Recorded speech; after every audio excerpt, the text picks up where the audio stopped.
Welcome to Narrowboat Changing Pace. We are looking for parking space. This is a long stay car park in Pershore, which is closed due to flooding, so it is virtually underwater. The river has receded, but as you can see there's plenty of standing water. Otto's having a great time. We're just trying to find the next mooring. We need to fill it with water. So me and Otto have come out to investigate. So this is the recreational area, and there's quite a long line of moorings where them poles are. The silver tank over there on the right hand side is the Elsin, and the little blue post is the water point. Unfortunately I can't get through this gate at the right hand side, so I'm going to have to walk around with Otto, but there is a long stretch of moorings and there's no mud, which will please Louise. So we're back at Pershore Bridges. That's the new road bridge. But the reason we can't move is the flow under this bridge. It's too strong. So they've advised us to wait until the water level drops.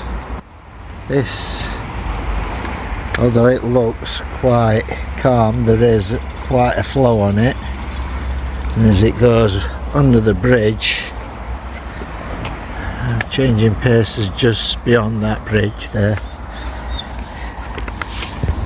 And we've got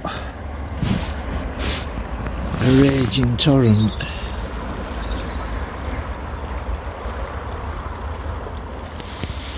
Now that bridge has got a lot bigger arch on it, so it's not too bad.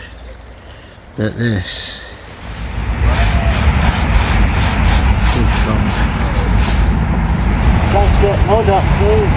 How's it going? Not bad. I think I'm putting more mud on than I'm taking off. We're losing battle. It's absolutely gorgeous weather. Unfortunately we are still in the red. We're still in a flood situation on the same mooring that we got kicked off of. Dave's trying to sort out the back deck. It's just a quagmire of mud, so even before we get in the boat, the cruiser stern generally is where we take our boots and things off, but it's got so much mud on it that we're just chomping it through the boat. We're waiting to get through this, our nemesis, which is the Pershore Bridges. It's not this one. This one's not too bad. It's the next one. So all these bubbles, I don't know whether you can see the bubbles in the water from the froth of the current trying to get into the bridge that we can't see, and that's the reason why we can't go down or through. At the top of the poles where we were, we've come down. We're now somewhat level with the mud on the mooring. It's not really drying out because it keeps raining, and certainly when the disabled fishing area comes back, we'll know we're in the amber then, and we can make a judgment call on the bubbles. Dave, are you enjoying the mud? It's what dreams are made of. We're well behind with our spring cleaning because we've been stuck here. We've got limited water, so we're reusing the water until, well, basically it's mud, and that's what we're trying to clean off. Dave's actually using the river at the moment. I'm using old dishwater to clean the floors. What we really need to do is to, because we're in nice weather now, is when the fire stops we need to clean all our walls and our ceilings because they're all white. It's pretty much what they used to do, hence why it was called spring cleaning. But we're well behind and we have limited water, so we're only doing what we can do. It's Very busy. Lots of people enjoying the sunshine, bless them. Lovely. Looks like you've got platforms on.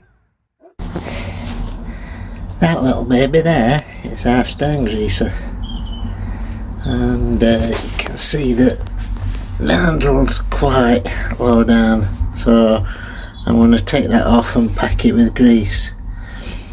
I have to excuse the mess in here, the self-draining deck which is there with the mud clogged up and it weren't draining, so the water was dripping in the engine bay. You can see the pile of mud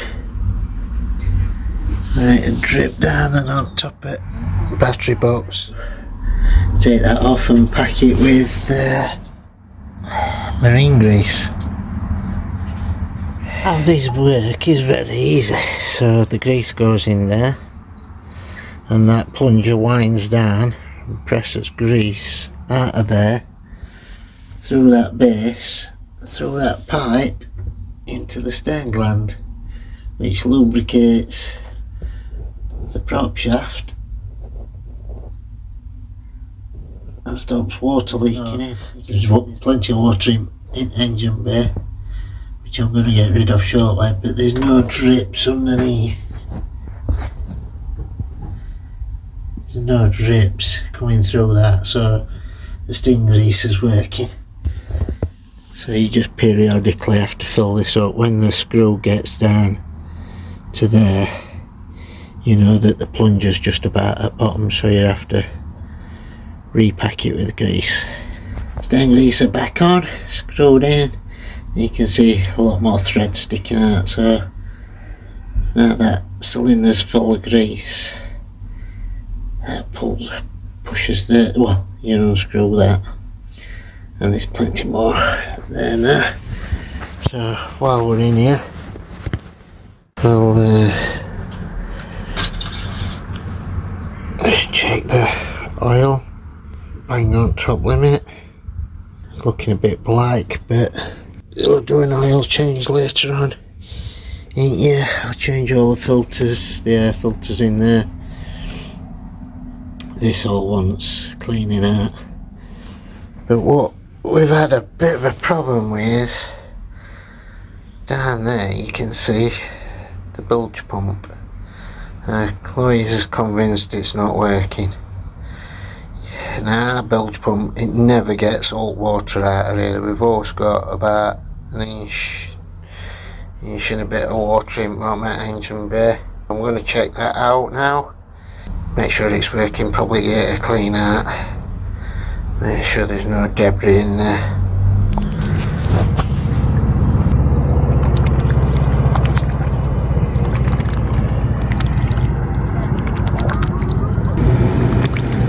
David? Hey. Why is there a boat moving?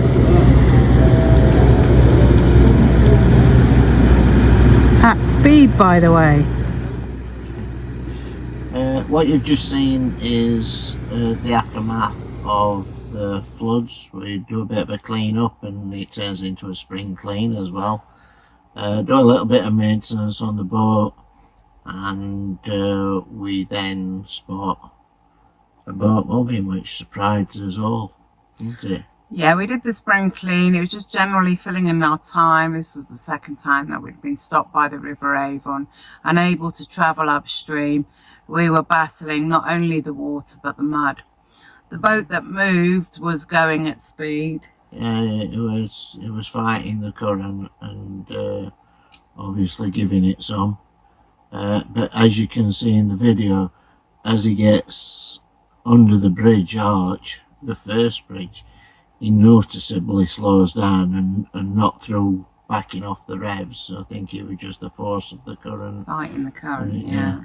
So we didn't hear any bangs or clatters, so I'm assuming he did get through the next bridge.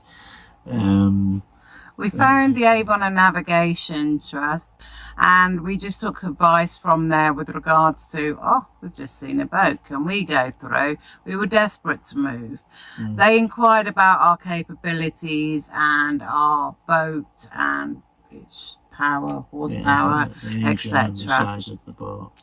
And he basically said, because we were due to go through on Sunday, which is 2 days from that filming episode, he basically said, with the hot weather, we could probably go through tomorrow.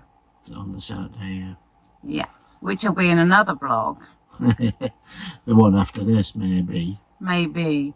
And I only say maybe because I just really wanted to thank you from Dave and myself for your support over the last week and a bit, due to the channel being pulled down and then being put back up again. I've been an emotional wreck. It's been a roller coaster. But yeah, your support and help and advice and just general words of encouragement have been greatly appreciated. Honestly, worth their weight in gold. To know that we haven't lost our community and our channel is still up and running, we are eternally grateful to you, to the gods of YouTube, and I will never do it again, ever. Thank you very much for watching. If you have enjoyed what you've seen, give us a thumbs up. Consider subscribing if you haven't already. Ring the little bell for future notifications. Any hints, tips, suggestions or questions, do leave them in the comments below. We do reply to each and every one. And actually, if anything, this last week and a half has opened up the communications greatly between you and us, and basically it's becoming a friendship. Look after yourselves, take care, and we will see you on the next one, whether that be the YouTube explanation or whether that be the next cruise, the Pershore Bridges. Take care. Bye. See you next time. Bye.